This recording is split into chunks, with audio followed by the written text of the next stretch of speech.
मंच पर उपस्थित मध्य भारत प्रांत के संस्कृत भारती के संगठन मंत्री डॉक्टर जागेश्वर पटले जी, यहाँ के निदेशक डॉक्टर प्रभात राज त्रिपाठी जी,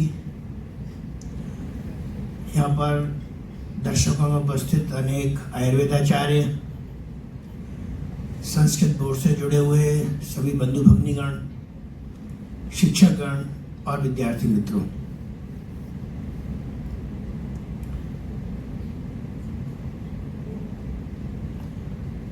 प्रत्येक व्यक्ति, परिवार, समाज, संगठन, उद्योग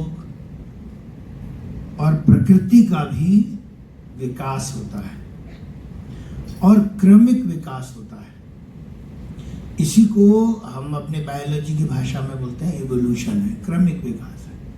व्यक्ति का भी है, परिवार का भी है, समाज का भी है, संगठनों का भी है, उद्योगों का भी है, यहाँ तक कि प्रकृति का भी है। ठीक उसी तरह से भाषा का भी है। अभी हम देखें जन सामान्य की भाषा कौन सी है, तो हिंदी भी बोलेंगे, इंग्लिश भी बोलेंगे। इंग्लिश बोलते सब, एकदम हिंदी भी नहीं बोलते, एकदम इंग्लिश भी नहीं बोलते। दो शब्द, दो वाक्य अगर बोलने पड़े तो वो दो वाक्य बोलने ना शुद्ध हिंदी बोल सकते हैं ना इंग्लिश बोल सकते हैं, दोनों भी नहीं बोल सकते, मिला के बोलेंगे। कुछ दिन पहले तक उत्तर भारत के राज्यों में देखेंगे तो उर्दू मिश्रित हिंदी का प्रचलन ज्यादा है उत्तर भारत के राज्यों में। लेकिन बिहार बंगाल की तरफ जाएंगे तो, या पूर्वी उत्तर प्रदेश में जाएंगे तो उर्दू कम होती चली जाएगी और शुद्ध हिंदी दिखलाई पड़ेगी। महाराष्ट्र में जाएंगे तो संस्कृत निष्ठ हिंदी मिलेगी आपको। समय के साथ परिस्थितियों को ध्यान में रख करके भाषा का विकास हुआ है। उत्तर भारत में मुगलों का आक्रमण हुआ, परतंत्रता रही, उस तरह का वायुमंडल था, इसलिए उर्दू का प्रचलन अधिक था और बाद में हिंदी मिश्रित उर्दू आ गई। कोर्ट कचहरी की भाषा में आज भी उर्दू अभी है बहुत सारी, और उसके पहले संस्कृत ही। आज भी संस्कृत उतनी ही प्रासंगिक है जितनी की पहले थी। जितने भी अहिंदी भाषी प्रांत हैं, आप सभी भाषाओं के, विशेषकर जिनमें हम कठिनाई अनुभव करते हैं, तेलुगु, कन्नड़, तमिल और मलयालम, यहाँ तक कि बंगला उड़िया में भी, मराठी और गुजराती में भी, सुदूर ग्रामीण क्षेत्र का, ठेठ ग्रामीण क्षेत्र का व्यक्ति होगा वो अपनी भाषा बोलेगा। लेकिन अगर आपने शुद्ध हिंदी में धीमी गति में कुछ भी बोला, वो समझ लेगा, वो बोलेगा अपनी भाषा में, लेकिन आपकी बात समझ लेगा। और अगर आपके मस्तिष्क में संस्कृत का टच है तो आप उसकी भाषा समझ सकते हैं। वो मलयालम का हो, तमिल का हो, कन्नड़ का हो, तेलुगु भाषी हो, कहीं का भी हो, पंजाबी हो, बंगला, उड़िया, असमी, ये सब भाषा सरल है। हाँ, थोड़ी कठिन है तो मणिपुरी, मिजोरम में जाइए, वहां थोड़ी कठिन है। थोड़ी सी कठिन है वनवासी बोलिए, वहां पर संस्कृत के साथ तालमेल नहीं बैठता कभी कभी। लेकिन संस्कृत आज भी उतनी ही प्रासंगिक है, इसको ध्यान में लेना चाहिए। और प्राचीन काल में जितना भी ज्ञान था, अभी जितनी भी जानकारी दी, मैं दो उदाहरण देने वाला हूँ। वैसे तो यहाँ वरिष्ठ आयुर्वेदाचार्य बैठे हैं सब, या दिन भर में बताने ही वाले हैं हमको कि संस्कृत का उपयोग कैसे कैसे है। लेकिन प्राचीन ज्ञान, जिसके कारण से कि भारत की प्रसिद्धि थी, भारत का नाम ही है भारत। भा माने ज्ञान, ज्ञान में रत रहने वाला ऐसा समूह कौन है? तो भारत का नागरिक है। वो आयुर्वेद हो, स्वास्थ्य संबंधी हो, वो उद्योग संबंधी हो, वो तंत्र संबंधी हो, वो नौकायन की होगी, अंतरिक्ष विज्ञान होगा, कोई किसी भी प्रकार की जानकारी होगी, संस्कृत में अच्छी तरह से वर्णित भी है। आज भी वो उतनी ही प्रासंगिक है। आज भी विदेश में, जर्मनी में जाइए, आपको ज्ञान, अच्छा ज्ञान चाहिए तो आपको संस्कृत आनी चाहिए। मुझे ध्यान है 1973 की घटना, उन दिनों अंतरिक्ष यान पर शोध चल रहा था।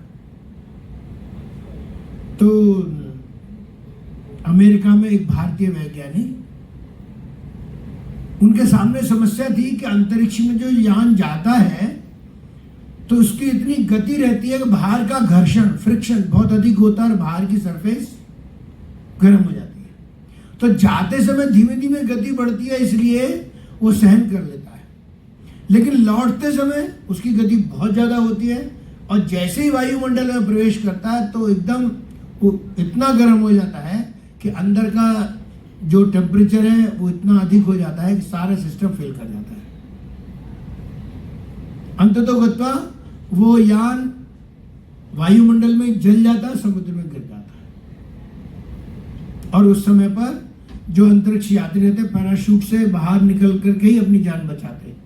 हम में से जो सारे सीनियर लोग हैं वो ध्यान करें 1969 की अपोलो 11 की घटना, कि जब चंद्रमा से वो लौट रहा था यान, तो समुद्र में उसको गिराया गया और अपने जो 6 अंतरिक्ष यात्री थे वो पैराशूट से नीचे आए। तो पहले ऐसी स्थिति थी, क्यों थी? कि हम उन पूरे विश्व के पास कोई ऐसी मिश्र धातु नहीं थी कि जिससे जो इतना अधिक टेम्परेचर सहन कर सके। तो वहां बैठे एक भारतीय वैज्ञानिक ने दिल्ली में अपने छोटे भाई को फोन किया कि मैसूर में एक ग्रंथालय है, मैसूर महाराजा का, उसमें एक यंत्र सर्वस्व एनसाइक्लोपीडिया मैकेनिक्स एक पुस्तक है, उसमें ऐसे ऐसे पृष्ठ पर वो श्लोक है और वो पृष्ठ है, उसकी मुझे फोटोकॉपी चाहिए। उन दिनों में फोटोकॉपी आज की जैसी नहीं थी, बहुत कठिन थी। कब की बात है ये? 73 की, 73 की। तो वो जो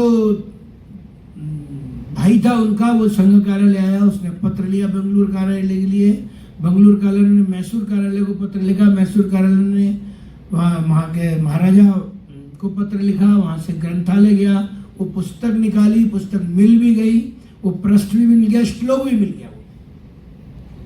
और उसमें जो श्लोक था उसकी उन्होंने फोटो ली, बाद में उसको प्रिंट निकाल के भेजा। और उस श्लोक से जो मिश्र धातु बनी, आज जितने भी अंतरिक्ष शटल हैं, कि हमारे अंतरिक्ष यात्री जाते हैं अंतरिक्ष स्टेशन तक और लौट के सकुशल आते हैं और वही विमान दोबारा भी प्रयोग में होता है। तो उसमें बाहर जो मिश्र धातु से जो आवरण बनाया गया वो उसी श्लोक में वर्णित विधा से बनाया गया। और हम एक और चीज ध्यान करें, अपने अंतरिक्ष यात्री कल्पना चावला गई थी और हमको ध्यान है कि लौटते समय उसमें आग लग गई थी। 6 के 6 अंतरिक्ष यात्री वहीं भस्म हो गए थे अंतरिक्ष में। कैसे? कि जब फाइनल जॉइंट लगाना था यान में, तो अंतिम जॉइंट में वो थोड़ा लूजनेस रह गई, वो खुल गया तो उसके नीचे ग्लास बॉल होती है। यहां से गए वैज्ञानिकों ने उसको हल्के से लिया कि यहां से चला जाएगा वो, लेकिन लौटते समय वही छोटी सी भूल घातक साबित हुई और परिणाम निकला, अंतरिक्ष में आग लगी और 6 के 6 अंतरिक्ष यात्री, जिसमें कल्पना चावला भी थी, भस्म हो गई। और ठीक वैसी स्थिति जब अगली बार जो शटलयान गया, इसमें सुनीता विलियम्स गई, उसमें भी यही समस्या हो गई, लेकिन उन्होंने अंतरिक्ष स्टेशन पर जाकर उसकी रिपेयरिंग की।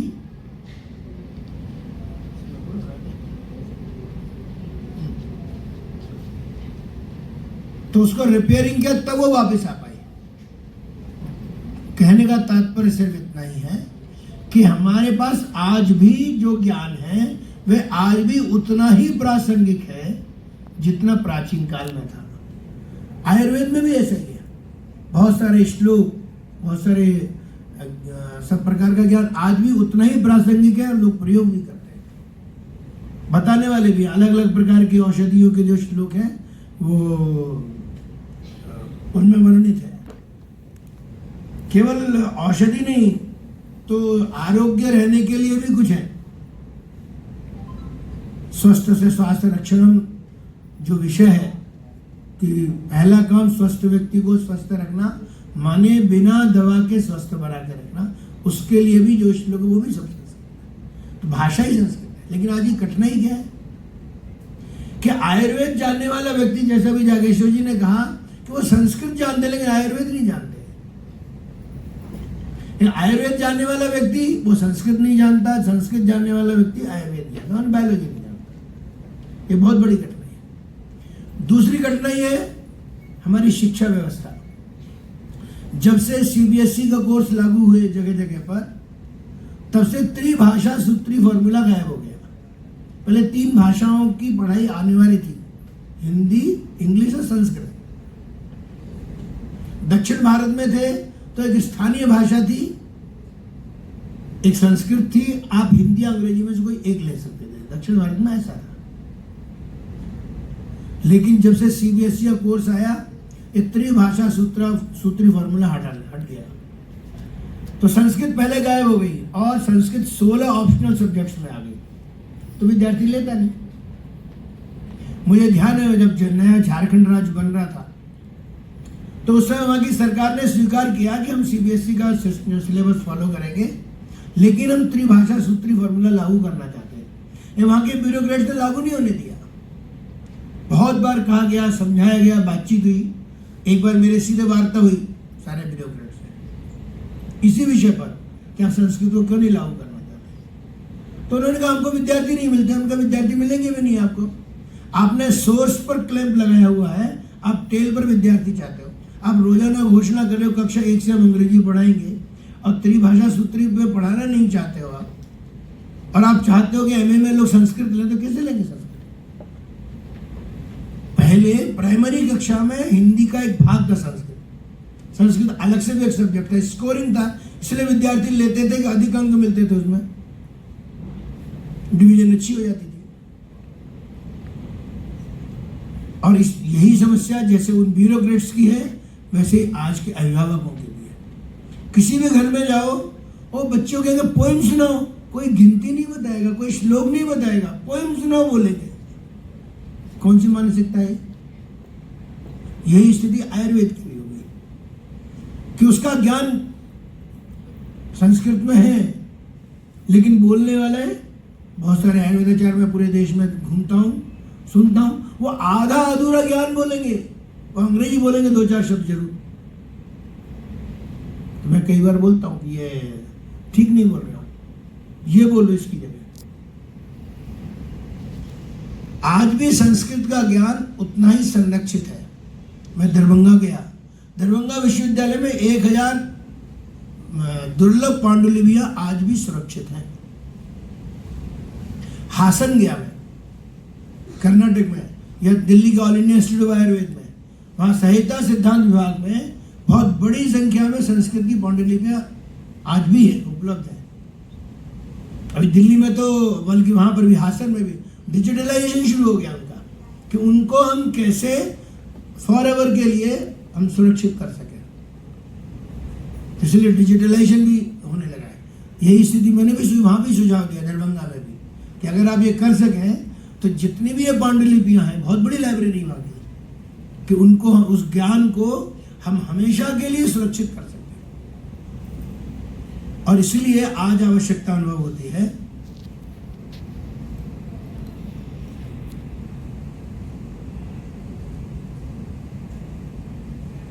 एक जानकारी और देता हूं मैं, तब आवश्यकता में आता हूं। अभी इंदर सिंह जी ने बिल्कुल ठीक बोला, हम अपने यहाँ प्रकृति परीक्षण करके किसी भी रोगी को दवा देते हैं आयुर्वेद में, माने हर प्रकार से उसकी परीक्षा कर लेते हैं।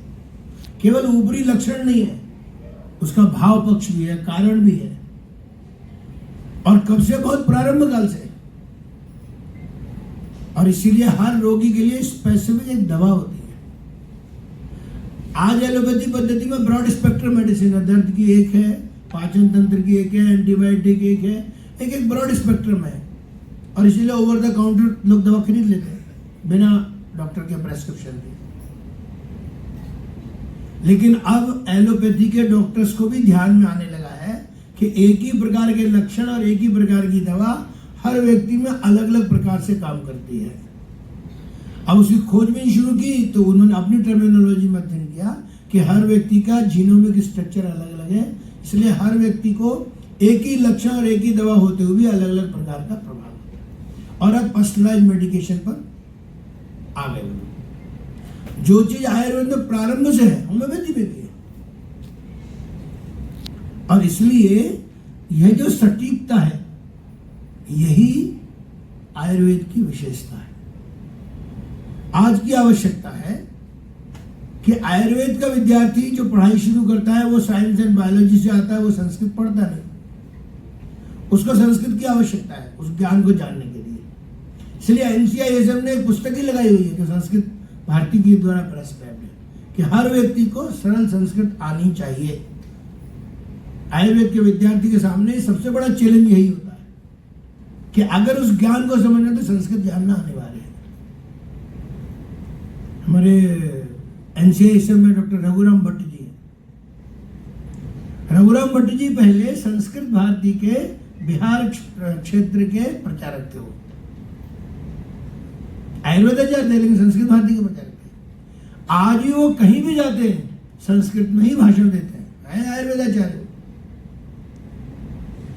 तो अगर ये गुण है कि हमको संस्कृत भी आती है, आयुर्वेद भी आता है, बायोलॉजी भी आती है, तो ये एक अच्छा वैल्यू एडिशन है, हर व्यक्ति को सर्वगुण संपन्न बनाने की ओर आगे बढ़ाता है।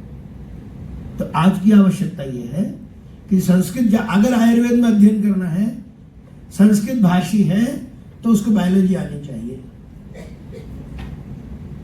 और अगर केवल आयुर्वेद और बायोलॉजी से उसने पढ़ाई की है तो उसको संस्कृत आवश्यक है। तो आयुर्वेद के विद्यार्थी के लिए बायोलॉजी और संस्कृत दोनों ही चाहिए। लेकिन उससे भी आगे और एक चीज है, जन सामान्य की स्थिति कैसी है? जब तक हम जन सामान्य में इसको प्रचलित में नहीं लाते, आयुर्वेद को भी और संस्कृत को भी, तब तक राज्याश्रय भी नहीं मिलने वाला है। राज्याश्रय कब मिलता है? जब समाज में थोड़ा प्रचलन रहता है, या तो ऊपर बैठा हुआ एक कोई दृष्टिवान व्यक्ति हो, वो आग्रहपूर्वक लागू करे तो ही वो बोलता है। इसलिए आज की आवश्यकता यह है। और एक आवश्यकता है, जैसे मैंने शुरू में बताया कि इवोल्यूशन होता है, आज इंग्लिश है। आज पूरे विश्व में जो समझने वाली भाषा है, उसके भाषा में भी हमको उसको समझ में आने वाले भाव में भी हमको समझाना पड़ेगा। जैसे कई बार छोटा बच्चा रहता है, बहुत प्रश्न पूछता है, हम कितना भी बड़ा उत्तर दें उसको समझ में नहीं आता, लेकिन उसको समझ में आने वाले तर्क के साथ हमने अगर समझाया उसको, तो वो समझता भी, बाद में प्रश्न नहीं पूछता। वो ज्यादा गूढ़ बातें नहीं समझता, वो अच्छा है या बुरा है इसी भाषा में समझता है। वैसे ही आज की युवा पीढ़ी को आयुर्वेद का ज्ञान हो या संस्कृत का ज्ञान हो, अगर ये उसमें आगे बढ़ाना है तो सरल भाषा जो उसमें वो समझ सकता है, समझाएंगे तभी उसका लाभ मिलेगा, तभी हमारे ऐसे प्रयोगों को प्रोत्साहन मिलेगा और राज्याश्रय भी तभी मिलेगा। एक और पहलू भी है, अभी कोशिश हो रही है, अभी जैसे बताया कि WHO कोशिश कर रहा है कि क्लासिकल जो ट्रेडिशनल मेडिसिन सिस्टम है सबको एक लेवल पर लाया जाए और मॉडर्न के साथ उसको बराबरी पर रखा जाए। लेकिन वो तभी हो सकता है कि जब ये जो पीछे छूट गए सारे विधाएं हैं, ये जल्दी से थोड़ा आगे बढ़े अपनी गुणवत्ता के साथ, एक दूसरे के साथ